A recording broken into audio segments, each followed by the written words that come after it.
안녕하세요. 일요일 금융시장 브리핑입니다. CNN 탐욕 지수가 92를 넘었습니다. 원래 물급 필반 너무 많이 한쪽으로 쏠리면 반대의 성질이 나오죠. 자, 토마스 리 선생님 이것을 어떻게 해석하는지 들어보셔야 되겠습니다. 바로 연결하겠습니다. 안녕하세요. 토마스 리 선생님. 네, 안녕하세요. 예, 추수감사절 연휴일 텐데 어떻게 뭐 쇼핑 많이 하고 계신가요? 전혀 안 했습니다. 그 최근 수익률이 좋아서 쇼핑 하실 만도 한데 결국 코로나 때문에 그냥 계시는 거겠죠? 그렇죠. 돈은 이제 주식해가 돈은 많이 벌었는데 쓸 데는 없으니까 돈이 더 뭐라 그러죠? 더 굳어지는 거죠. 예. 그 몇 분들이 제 멤버십 게시판에 토마스 리 선생님 네. 유튜브 채널을 여쭤보시는데 유튜브는 안 하시잖아요? 네, 유튜브는 없어요. 그리고 지금 현재 투자 채널은 사실 미국에 계신 분들의 일종의 그 토마스 리 선생님의 사설 네트워크이신 거죠? 네, 그래서 페이스북에서 일반 회원들도 좀 있고요. 네. 그 다음에 제가 하는 그 고객 그런 회원들 그래서 한 100분 정도, 100명 정도 있는데 하여튼 재밌습니다. 매일 실시간으로 그냥 사라 팔아라 정신없죠. 네. 일종의 저하고는 약간 다르죠. 저는 이제 장기 투자 위주인데 선생님은 단기적이면서 이제 발빠른 이게 순발력을 요하는 일종의 리딩 클럽이라고 보면 되겠죠. 네, 저는 이제 제 생각은 수익을 극대화시키려고 그러면은 장투보다는 단타 스윙이 더 낫다 이렇게 생각하고요. 네. 사실 또 지금까지 그 우리 실적을 보면은 그게 들어맞았던 거고, 그래서 뭐 하여튼 스윙이 뭐 짧게는 뭐 하루 이틀에 끝날 수도 있고, 길게는 뭐 한 달 갈 수도 있지만 어쨌거나 기본은 저가에 사갖고 목표가에 오면은 팔아치우는 거. 그리고 또 다음 종목을 기다리고 찾고 뭐 그런 거죠. 예. 우리 스윙 트레이딩, 그러니까 일종의 단기나 뭐 발빠른 순발력, 장을 계속 쳐다볼 수 있는 분들이라면 혹시 관심 있는 분들은 이 화면에 있는 우리 토마스 리 선생님의 메일 주소로 연락 주시면 아마 안내해 주실 겁니다. 맞죠? 감사합니다. 네. 예. 그 지난주 시장에서 뭐 여러 가지 몇 가지 사실 변수는 없었지만 그나마 가장 중요한 주목을 받았던 게 이제 옐렌 전 그 페드 의장의 재무장관 지명, 그리고 지금 현재 트럼프 정권에서는 로버트 라이트하이저가 있는 이제 백악관 내 국가경제위원회 그 위원장도 연준 부의장 출신이죠. 로버트 퍼거슨, 이제 흑인 인종에서는 가장 유명한 헤지펀드 대표이사인데 연준 출신이 그 경제계 투톱을 투톱으로 지명을 받다. 이 뉴스도 시장이 좋아할 수밖에 없었겠죠. 그렇죠. 그 지난주에 그 이슈가 됐던 그 문우신 재무장관의 그 연준과 대립, 예. 또 연준의 그 랜딩 프로그램 일부 중단, 그런 걸로 해서 이제 금융시장의 펀더먼털리로 상당히 좀 데미지를 받았거든요. 예. 근데 다행히 그게 트럼프 대통령의 임기 말이라고 그래갖고 증시에 충격은 안 줬습니다만은 하여튼 펀더먼털로는 약화가 된 이것을 그 옐렌 의장과 그 퍼거슨 그 두 분이 만일 실제로 임명을 받는다고 그러면은 이 데미지 받은 이 부분을 충분히 회복시킬 수 있는 온건론자다. 이제 이렇게 이제 월가에서 받아들여갖고 증시가 환호했던 거죠. 한편으로 좀 아쉬운 건 바이든 우리 당선자도 70대 중반이고 옐렌 전 의장 이분도 올해 74이란 말이죠. 미국이 좀 어떻게 보면 너무 고령화돼 가는 것은 아닌지 사실 은근히 좀 우려스럽기도 해요. 노인정 만드는 같은 그런 기분이 들고요. 네. 이 옐렌 전 의장 이분은 사실 걸음걸이가 원활치 않아요. 이제 그 노화 또 비만 뭐 이것 때문에 그래서 실제 임명된다 그러면은 이 재무장관으로서 이 미국뿐만 아니라 전 세계 그 다른 재무장관 중앙은행장들과 그 교류 이런 것을 소화낼 수 있는 육체적인 이게 뒷받침이 될 수 있는가? 저는 그게 조금 좀 우려스럽고요. 그러나 다행히도 그 급진 개혁파의 오랜 엘리자베스 예. 그분이 재무장관 안 된 건 진짜 천만다행입니다. 네. 네, 그래서 아마 저도 그 기사를 읽어보니까 바이든 당선자 측에서는 공화당이 잡고 있는 상원 인준회 거기서 엘리자베스 워런은 틀림없이 100% 안 될 거가 뻔하니까 원만한 사람을 내세웠다. 그렇게 얘기하더라고요. 사실 이제 옐렌 의장 지명 가능성 얘기는 2주 전부터 나왔었잖아요. 그런데 이제 그때 네. 시장이 아마 그 상원 이 옐렌 그러니까 엘리자베스 워렌이나 샌더스 의원 쪽에서 아마 비토를 놓을 수 있다. 실제로 오바마 대통령 때 팀 가이트너가 재무장관 지명받았을 때 이 두 분이 되게 이제 부정적으로 하면서 좀 힘들었다는 이야기가 있었는데 이 워렌 상원의원은 옐렌 의장의 지명 소식을 트위터에 상당히 반겼거든요. 아주 뭐 탁월한 선택이다 이런 얘기를 했어요. 이 얘기는 곧 민주당에서도 이게 좋게 반응하고 있다 이렇게 해석할 수 있겠죠? 네, 그런데 급진 개혁파를 주도하고 있는 그 젊은 그룹 거기서는 단체 성명을 내갖고 바이든이 당초 약속을 어기고 있다. 아하. 이렇게 진짜 소리 부닥다리 인사를 해갖고 어떻게 개혁을 하겠느냐? 응? 자기들의 그 지분을 좀 반영해달라 이렇게 강력히 요청하고 만일 바이든 정권이 만일 우리의 그 요구를 안 받아들이면 우리는 바이든 정권에 대해 투쟁을 하겠다. 뭐 이런 식으로 선포를 했죠. 예. 그래서 지금 이제 그 변수가 샌더스 의원이 공개적으로 비공개적으로 자꾸 자기한테 뭔가 하나 좀 달라고 지금 자꾸 그러거든요. 샌더스 의원이 연배가 꽤 되지 않습니까? 네, 거기도 뭐 80을 다 보는 노인이죠. 네. 네. 그분이 지금 은근슬쩍 발언한 게 노동부 장관이에요. 근데 노동부 장관에 진짜 이분이 만일 상원 인준까지 통과했다 그러면은 진짜 미국 빅테크들 아마 상당히 험난한 앞날이 예고될 것 같습니다. 지금 옐렌 의장 같은 경우는 2014년에서 18년 약 4년 동안 의장을 역임했고 그전에는 또 웰스파고에서 오랫동안 근무하신 분이잖아요. 그러다 보니까 옐렌 의장이 지명 소식과 함께 지난주 은행주들이 좀 좋았습니다. 결국 그것도 관련이 있겠죠? 네, 그래서 지금 최근 올해 내내 은행주들이 상승세를 못 탔던 것이 물론 리테일 체인점의 뱅크럽 이런 때문에 이제 빌린 돈 떼일까봐 그런 불안감도 있었지만 또 하나는 연준에서 자사주 매입 그다음에 하여튼 배당금. 예. 네네. 그걸 금지시켰잖아요. 그게 아마 제 기억으로는 12월 말까지로 아마 기한돼 있을 거예요. 예. 그래서 옐렌 이분이 재무장관이 되고 이런 이 온건한 이 인사들이 경제팀이 들어온다 그러면은 뱅크의 제한에 묶여있던 자사주 매입, 그다음 배당금 이런 것이 풀릴 수 있다. 이런 기대감이 있어갖고 최근에 뱅크주가 많이 상승했었죠.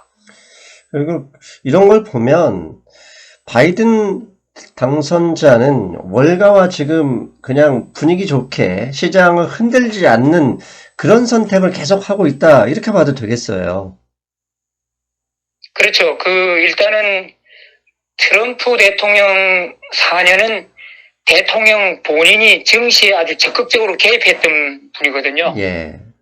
근데 제가 볼 때는 바이든 정권에서는 미국 다른 대통령 임기 하에서처럼 대통령은 일체 증시에 직접 개입하지 않고 그 팀들이 예측 가능한 정책으로 이렇게 증시와 경제 이렇게 선도해 나갈 것으로 봅니다. 그래서 그런 그 옐런 의장의 그 지명설 이후로 미국 증시 안에서 그 소위 말해서 공포감 그게 많이 지금 사라진 셈이죠. 결국 사람도 예측 가능한 사람이 좋은 사람이잖아요. 갑자기 욱하거나 뭐 변덕스럽게 이런 게 사람이 힘들게 하는데 경제 시스템이나 민주주의라는 것도 결국 예측이 가능한 시스템이 민주주의잖아요. 네네. 예, 트럼프 그래서 대통령이 지난 한 주 보면은 트럼프 대통령이 직접 증시에 개입 안 하고 입 닫고 가만히 있으니까 증시가 너무너무 평화스러운 것이죠. 예, 네. 이슈가 없습니다. 현재는. 알겠습니다. 자, 그리고 지난주에 또 유독 그 월가가 주목했던 게 FOMC 11월 의사록이었어요. 사실 의사록 공개는 매번 있는 건데 지난주 목요일인가 수요일이었어요. 이 의사록을 뭐 CNBC나 로이터 뭐 등등 월스트리트 저널까지 상당히 이게 자세하게 다뤘습니다. 그래서 이 느낌이 제가 받은 느낌은 아하 만약에 부양책이 안 나와서 경제가 흔들리거나 12월 11일 연방정부 셧다운 이런 문제가 쉽게 해결이 되지 않는다. 그러면 12월 15일, 16일에 있을 12월 FOMC에서 이거 준비할 가능성이 있다라고 먼저 힌트를 주는 것 같이 느껴졌거든요. 네, 그렇습니다만은 제 생각에는 네. 지금 이 미국 경제에서 어려운 부분이 스몰 비즈니스 쪽이잖아요. 예. 근데 거기에 스몰 비즈니스에 연준이 직접 돈을 공급할 수는 없거든요. 맞습니다. 결국 재무부가 해야 되는데 네. 재무부는 지금 팔짱 끼고 있고 그래서 12월 중순에 FOMC에서 어떤 그 부양책이 나온다 할지라도 제가 볼 때는 좀 직접적인 핀포인트식의 그 경제 부양보다는 광범위한 전에처럼 그 미국 장기 국채 매입 프로그램을 확대한다든가 뭐 그런 정도에 그칠 것 같고 일단은 바이든 대통령 당선자가 그 취임을 해야만 네. 그 새 재무장관이 그 스몰 비즈니스에 대한 그 핀포인트식 구체적인 그 랜딩 프로그램을 부활할 수 있다. 저는 그렇게 보고 12월 중순에 FOMC는 그렇게 많이 기대하고 있지는 않습니다. 예, 그 선생님께서 하신 말씀이 맞는 게 중앙은행은 돈의 양을 늘리는 정책이고 재정정책은 돈의 방향을 결정하는 거거든요. 중앙은행이 금리를 내리고 양적 완화한다고 해서 그 돈을 특정 섹터에 분명히 보낼 방법이 없습니다. 그건 오로지 정부의 재정정책을 통하는 건데 그렇다 하더라도 사실 증시에 대한 그 일단 증시 투자자들 입장에서는 그 일단 양이라도 늘리면 결국 흘러가진 않겠느냐 이런 기대감을 사실 가질 수밖에 없는 거 아닐까요? 네네. 그래서 그런 저런 걸 전부 반영해서 지난 한 주 증시는 상당히 평화로웠던 네.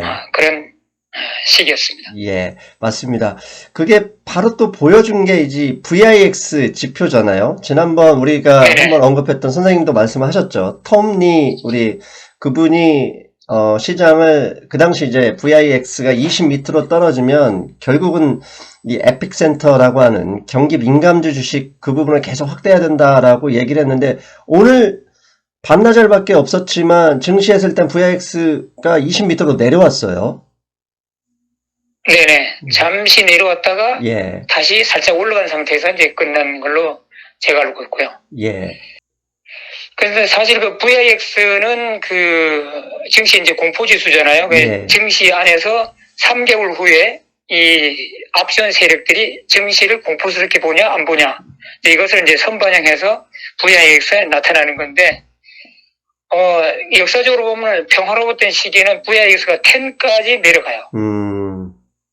그래서 지금 20 이하로 가면은 증시가 더 많이 상승할 수 있다고 그랬는데 사실은 또 탐리 씨가 예상했던 S&P 주가 목표가 예. 3,700 내지 3,750 정도로 봤는데 이미 또 거의 접근해 있어요. 예, 50포인트 앞에 있습니다. 그렇다 그러면 네, 그렇다 그러면은 VIX 20에서 이하로 내려간다 할지라도 증시 상승의 여력은 크게 남아있지는 않는데 그 대신 제가 볼 때는 3,700 그 부분에서 업앤다운을 하면서 수평으로 횡보할 수 있는 그런 가능성이 있죠.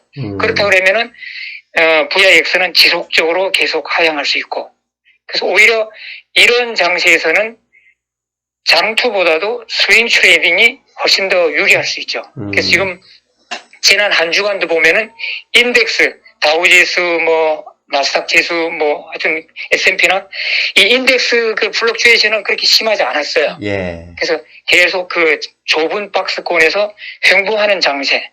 그래서 사실 저 같은 입장에서 스윙 트레이더 입장에서는 지난 한 주가 참 좋았어요. 그래서 앞으로도 이런 장세가 계속 된다 그러면은 좋은 개별 주식을 선정해갖고 저가에 들어가고 이제 목표가에서 파는 이런 스윙 트레이딩. 근데 이런 장세가 12월 한 적어도 한 중순까지 계속되지 않을까 저는 그렇게 예상하고 있습니다. 최근에 예 가장 핫한 게 이제 러셀 2000 정말 스몰캡들이잖아요. 네. 이 옵션 지표를 보니까 이 러셀 2000에서는 아주 콜 매수가 너무 많아도 이렇게 많을 수가 있을까 하는 그런 상황이던데요. 혹시 살펴보셨나요? 네, 그래서 뭐 그 스몰 비즈니스 쪽에 이제 에피센터 이제 주식들이 많이 있으니까 이제 그쪽 주식들이 살아나면서 이 투심들은 사실 과도하게 스몰 캡에 대해서 너무 기대를 이제 크게 이제 갖는 거죠. 그래서 그 최근에 그 CNN 그 뭐니인가 거기서 보면은 Fear and Greed Gauge라고 또 있어요. 예. CNN. 그것 공포지수죠, 일종의. 그건 이제 우리가 요건 탐욕지수라고 그래요. 탐욕지수 맞습니다. 탐욕과 공포지수. 그게 사실은 92를 지금 오늘 이제 금요일에 찍고 있거든요. 그래서 100이 맥시멈 완전히 이제 투심이 이제 주식 투자하는 사람들이 최고 극대의 탐욕. 위험이 없다고 생각하는 거죠. 가장 편안한 그 시기. 진짜 여름 그 나무 그늘 밑에서 부채 붙이고 있는 그런 편안한 그런 마음 상태가 이제 100이라고 그러면은 거의 그 정도 급으로 가장 지금 편안하게 있어요. 그래서 어떤 그 유튜브 뭐 이런 거 보면은 이 Fear and Greed Gauge가 92가 됐으니까 증시가 이제 꼭대기 이제 고점을 찍었고 이제 앞으로는 하방만 남았다. 증시 하락에 대비하라. 이렇게 이제 많이 하는 걸 제가 이제 봤는데 그래갖고 초보들이 그 인버스에 베팅하는 그런 경우도 많이 있거든요.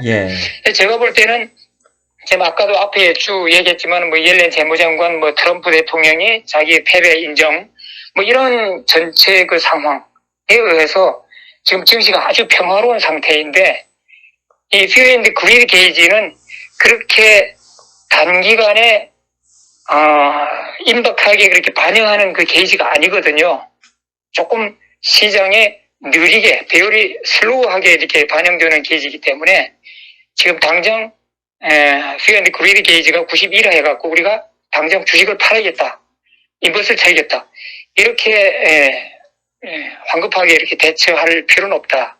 저는 그렇게 보고 있습니다. 근데 사실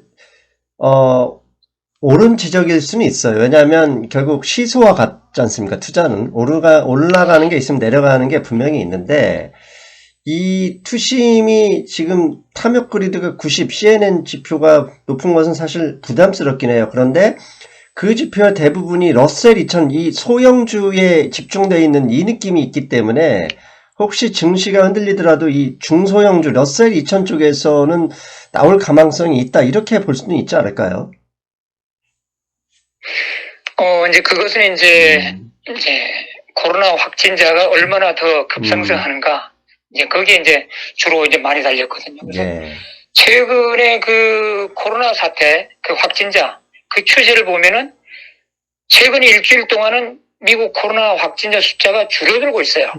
피크를 찍었네요. 이렇게 되면. 19만 6천 명인가? 1일 확진자가 19만 6천 명인가 찍고 그 이후로 조금씩 지속적으로 내려와서 지금 어제 숫자를 보니까 16만 명인가 이렇게 내려왔어요. 그래서 그 그래프를 봐도 이제 이 플래트닝, 수평 하향, 이걸 지금 그리고 있거든요. 네. 거기다가 유럽에서 그 뭐 전체는 아니지만 일부분 락다운을 일부분을 해제하고 있어요. 예. 그래서 우리 그 미국의 그 투자자들도 유럽을 바라보면서 우리도 지금 현재 이렇게 15만 명, 16만 명, 20만 명이 다 되지만은 유럽이 저렇게 조금씩 내려가고 안정화되는 거 보니까 미국도 따라갈 수 있겠구나 하는 그런 걸 이제 희망을 가질 수 있겠죠.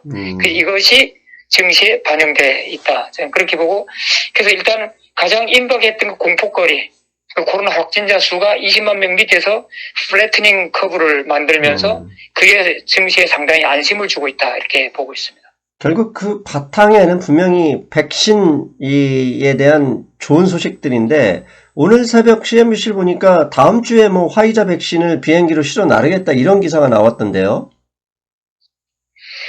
네, 트럼프 대통령은 뭐 기자회견에서 백신 배포는 2주 후부터 시작될 것이다. 이렇게 이제 완전 공언을 했더라고요. 그러나 FDA에서는 그거는 그때 가서 우리가 결정할 상황이고 우리가 안전 점검이 완벽히 안 된 상태에서 시급히 우리가 배포에 나서지는 않을 것이다. 이렇게 조금 브레이크를 걸었더라고요. 그래서 그런 이제 시간 차이가 있는데, 하여튼 말씀하신 대로 뭐 화이자나 뭐 애스트라제네카 뭐 각종 그 모더나 그 백신이 계속 지금 진척되고 있고 거의 임박해 왔잖아요. 예. 그래서 이런 것도 지금 증시 그 투심에 상당히 지금 긍정적인 영향으로 끼치고 있는 건 사실이죠. 트럼프 대통령이 이제 말빨이 완전히 레임덕, 이미 뭐 그 방구석 뒷방으로 완전히 밀려났어요. 뭐 네. 어떤 이야기도 지난 그 추수감사절 날 네. 이제 자기가 이제 뭐 그동안 했던 뭐 공적 뭐 이런 것도 그다음에 해외 주둔 미군들에게 또 이렇게 그 전통적으로 추수감사절 날 그 메시지 보내거든요. 네. 이제 하여튼 그러는데 그것을 장황하게 트럼프 대통령은 준비하고 기자회견을 했는데 미국의 메이저 언론들이 생중계 안 했어요. 그래갖고 트럼프 대통령이 그 녹화분을 자기 트위터에도 올려놓고, 자 이걸 봐라. 페이크 뉴스 미디어들은 다 외면했는데 이걸 봐라. 나는 이렇게 길게 하여튼 진정어리에 기자회견 했다. 이렇게. 그래서 완전히 지금 트럼프 대통령은 완전히 그 지는 태양으로 예. 이제 취급되고 있는 거죠. 사실 지는 태양이 아니라 이미 물속으로 들어간 태양 아닙니까? 네. 자, 그런데 이제 네. 그 트럼프 대통령이 이제 1월 20일에 임기가 끝나고 지금 현재까지 상황 보면은 뭐 조금 톤 다운 하면서 자기 패배를 인정하고 이제 평화적인 정권 이양 그걸 이제 암시를 계속 하고 있거든요. 예. 하고 있는데 그래도 1월 20일까지는 막강한 미국 대통령이라는 거죠. 예. 그래서 전에도 제가 말씀드렸지만은 1월 20일까지는 우리가 결코 트럼프 대통령이 돼서 방심하면 안 된다. 이제 그렇게 말씀드렸었는데 오늘 보니까 이란의 그 핵무기 예. 공학자 암살당했죠. 암살해버렸더라고요. 예. 예. 그래서 이것은 뭐 물론 뭐 보나마나 이스라엘의 모사드가 뭐 했겠죠. 그렇지만 이런 것도 트럼프 대통령의 용인하에 하는 거지 이스라엘 단독으로 할 수 없는 거거든요. 그래서 이것에 대해서 이란이 어떻게 또 반격을 나올지 또 그거는 이제 좀 더 우리가 주시해 봐야 할 상황이다. 이렇게 말씀드리고 싶습니다. 트럼프 대통령 이야기가 나왔으니까 월요일 날이죠. 미국 조달청 GSA에 바이든 당선자의 정권 인수에 협조하라는 이 뉴스도 일단 호재였습니다. 그런데 그럼에도 불구하고 트럼프 대통령이 지금 마지막 희망을 걸고 있는 곳이 펜실베니아의 투표 무효 소송인데, 펜실베니아에서 뭐 1차 소송 기각당하고 오늘 새벽 뉴스 보니까 2차 항소심도 기각당해서 이제 마지막으로 연방 대법원에 가져가서 뒤바꿔 볼 이 희망을 가지고 있는데, 이것은 어찌 보십니까? 거의 가망이 없다 이렇게 보고 있습니다. 바이든 당선자가 8천만 표를 얻었고요. 예. 트럼프 대통령이 7,300만 표. 표 차이가 무려 700만 표입니다. 아하.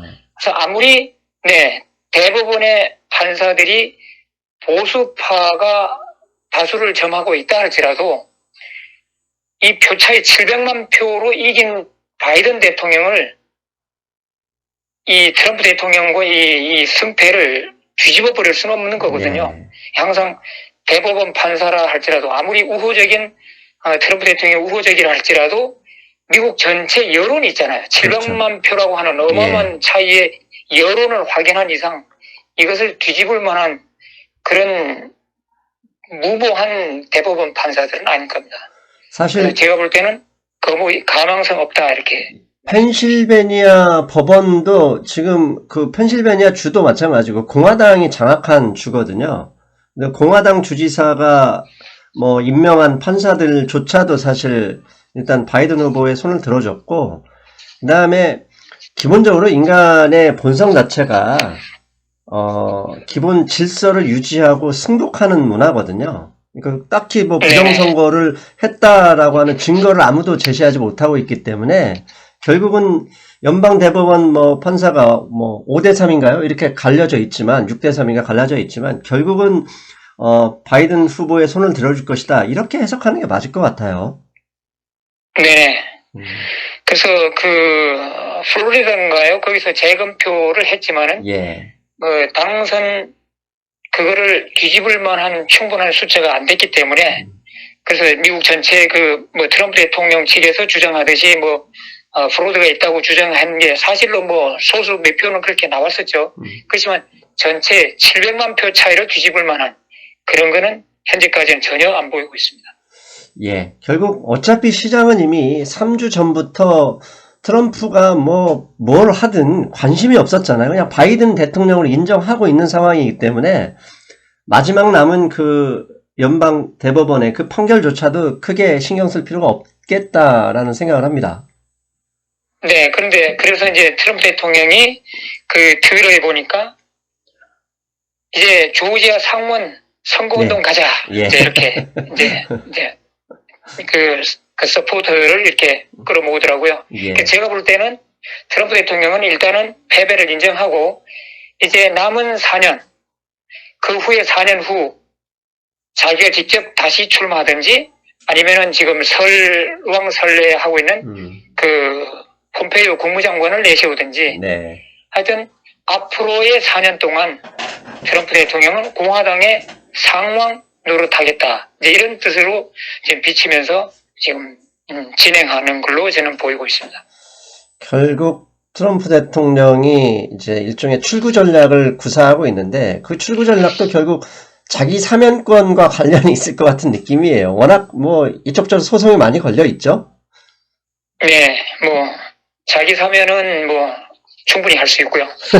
그래서 오늘 또 CNN 뉴스 보니까 잠깐 트럼프 대통령이 바이든은 8천만 표가 정직하게 얻은 표라는 것을 입증하기 전에는 표가 못 들어온다.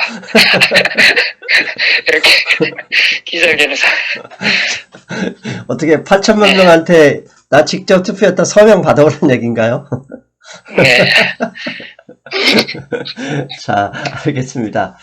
그리고 지난주 또 시장을 달군 주식 종목이다 그러면 테슬라입니다. 테슬라가 시가총액이 5,800억 달러가 됐어요. 이 5,800억 달러 거의 미국 증시 종목 중에 한 6위권 되지 않습니까? 6, 7위권 될 것 같은데. 그리고 네. 우리가 지금까지 존경하고 있는 워런 버핏의 버크셔 해서웨이 둘이 별로 사이 안 좋았잖아요. 네. 훌쩍 넘어서 버렸습니다.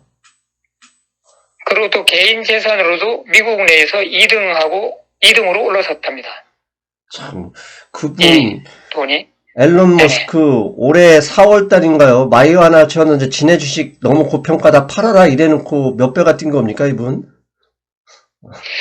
근데 결국은 12월 20일인가요? S&P 편입. 예. 이 호재로 인해갖고 이제 계속 올라가잖아요. 그래서, 예. S&P 편입위원회, 거기서도, 이게 테슬라의 주가가 이제 시총이 워낙 크니까, 12월 20일에 편입된다 할지라도, 테슬라의 지분. 그래서 100%를 계산 안 하고 1차, 2차 나누어서 편입시키겠다. 이제 그렇게 했었죠. 근데 최근에 이렇게 주가가 많이 올라와갖고 제 생각에는 S&P 위원회에서 3차까지도 이렇게 쪼개서 편입시킬 그럴 가능성도 엿보인다. 이렇게 말씀드리고 싶습니다. 이게 지금 S&P는 시총으로 그렇죠. 지수 인덱스가 정해지잖아요. 예. 그래서 테슬라가 말씀하신 대로 5천억 달러 되고 조만간 애플처럼 $1 트릴리언 반열에 들 것이다. 이제 이런 전망까지 나오는 상황에서 이것을 넣었다가 만일 12월 20일 이후에 프라이빗 테이킹이 발생하면은 S&P 지수 자체가 출렁거리거든요. 예. 그래서 제가 볼 때는 S&P 편입위원회에서도 이런 걸 충분히 대비해서 대비하고 있을 것이다. 어쨌거나 제가 볼 때는요, 테슬라의 제가 테슬라에 대해서 험담하고 싶은 생각은 없는데, 어쨌거나 지금 현재 주가는 3년 내지 5년치 미래를 끌어와서 반영시킨 것으로 보고요. 기술적 분석에, 그러니까 즉 차트를 볼 때, $600 내지 $700 이 정도에서 12월 20일 전까지 움직이지 않겠는가.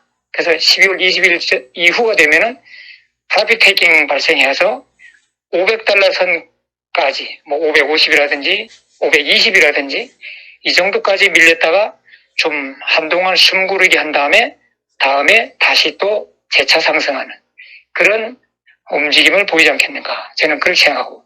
저도 사실은 테슬라 주식을 좀 갖고 있거든요. 네. 그래서 제가 우리 회원들한테 나는 600불에서부터 700불 사이 거기에 4번 나눠서 분할 매도할 것이다. 이렇게 제가 공지를 했습니다. 제가. 네. 아무튼 요즘 미국에서는 불과 한 달 전에는 재생 가능한 에너지, 풍력, 수력, 수소 이런 게 급등을 했고 최근에는 테슬라, GM 등 전기차, 순수 전기차 난리가 났죠. 그럼요. 지금은 중국차, 미국, 진짜 듣보잡 전기차. 그 다음에 배터리. 예. 이쪽 주식들이 가장 핫하거든요. 네. 제가 볼 때는 일반 투자자들 입장에서도 현재 주가에 너무 이렇게 성급히 따라가지 마시고 지금 계속 보면은 지금 테슬라는 이게 쭉 그냥 지속적으로 지금 상승 중인데 중국 주식들은 한번 치고 올라갔다가 21선에 달동하다가 다시 또 치고 올라가고 이런 걸 지금 반복하거든요. 예. 그래서 니오나 엑스팽 그다음에 또 리 자동차 이런 3대 주식 이런 것들은 21선까지 올 그 시점까지 기다렸다가 21선을 터치할 그 정도에서 새로이 들어가시든지 아니면 기존에 있던 분들은 거기서 불타기를 하든지 이렇게 하는 게 좋을 것 같다는 생각입니다. 예. 그래서 저는 그렇게 봐요. 테슬라가 지난 10년 동안 쌓아 올려와서 지금 현재 $600, $700 그걸 바라본다 그러면은 중국 주식 전기차들을 막 스타링 했잖아요. 예. 그래서 테슬라의 10년 히스토리를 중국 차는 지금 1년, 2년 내에 압축으로 지금 달려가는 형국이거든요. 그래서 중국 주식에게도 지금 상당히 희망이 있다. 저는 그렇게 보고 있습니다. 네. 근데 월가의 투자은행들은 테슬라는 이제 모건 스탠리가 주가 목표치를 올리긴 했지만 GM을 가장 핫하게 보고 있는 느낌이에요. GM 주식을 지금 현재 시가총액을 보면 GM이 약 530억 달러고 테슬라의 10분의 1 수준이거든요.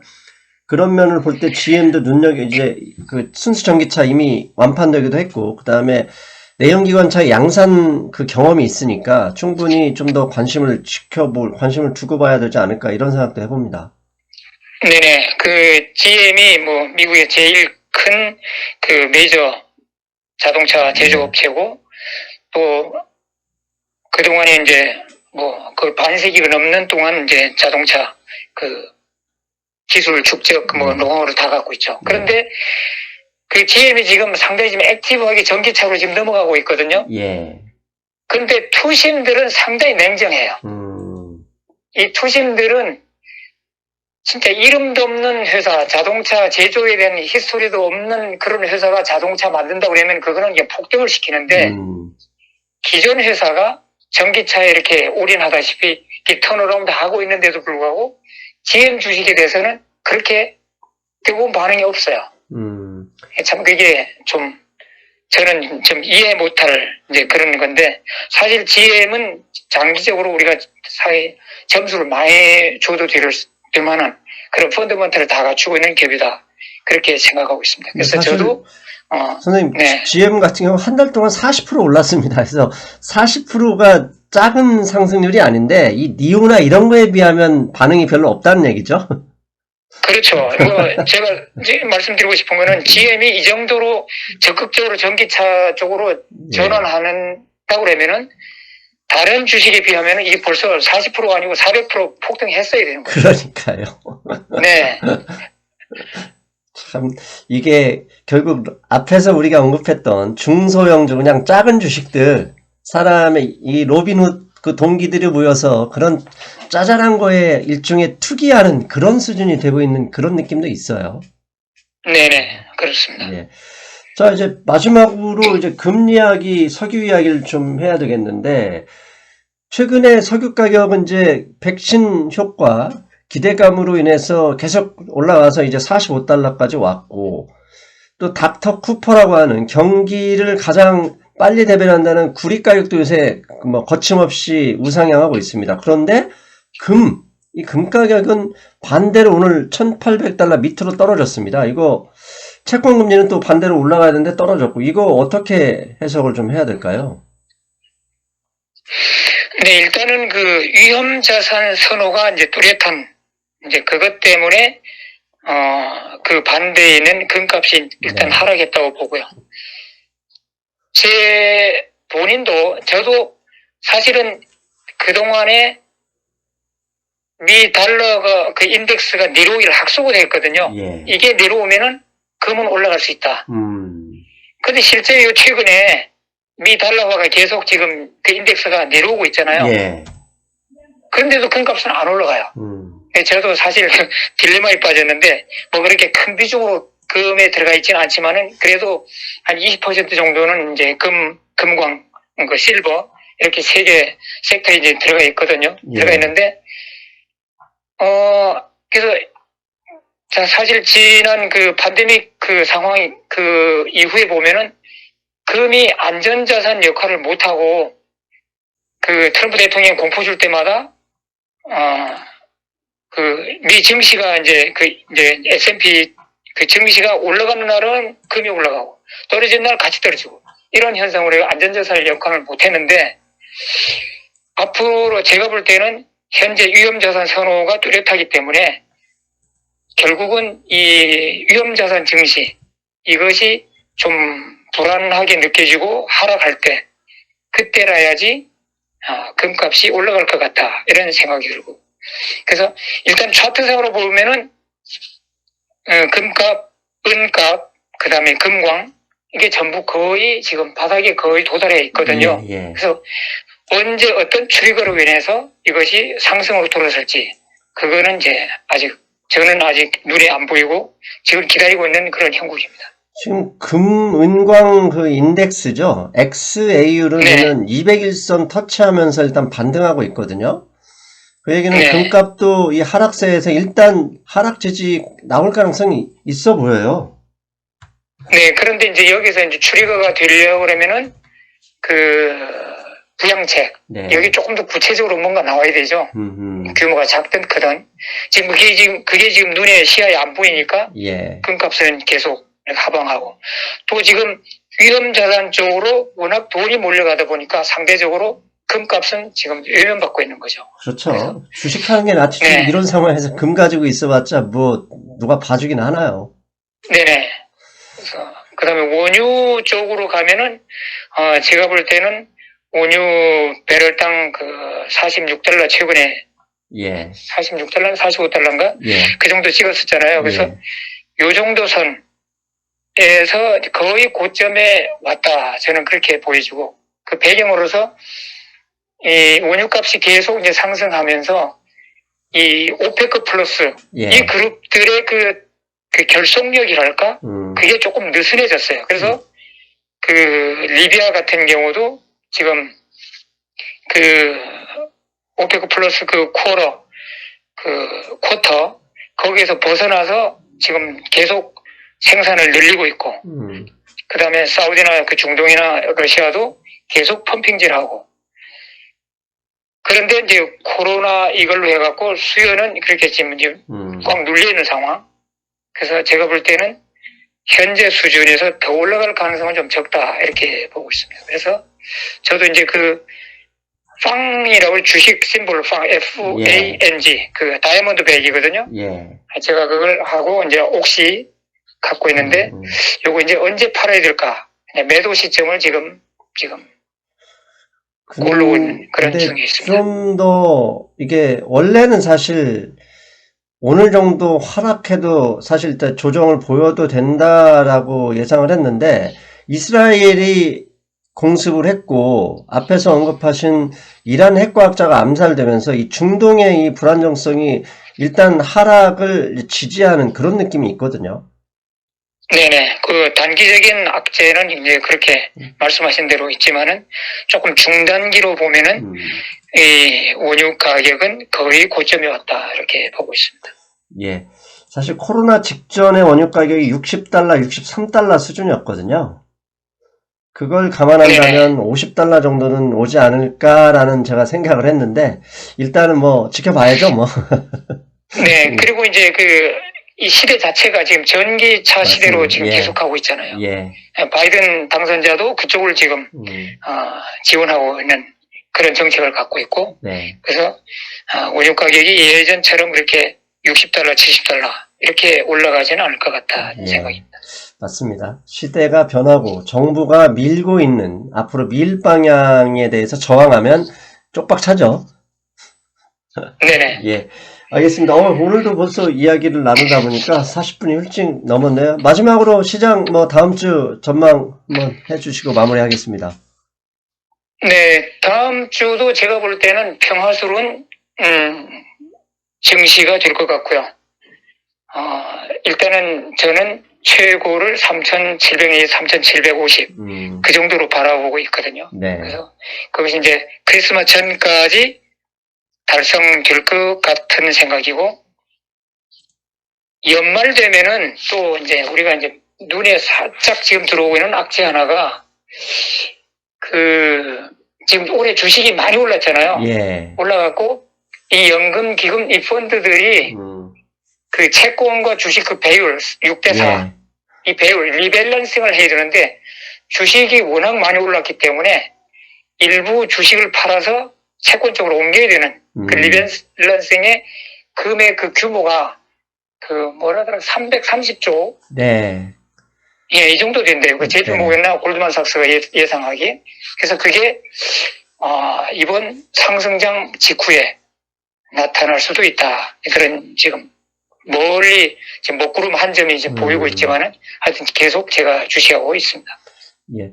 그래서 저는 이 정도 선에서는 추격 매수하지 말고, 있는 분들은 조금씩 이익 실현하고, 없는 분들은 조금 이제 현금 20%를 가지고 있자, 이런 생각이 맞을 것도 같아요.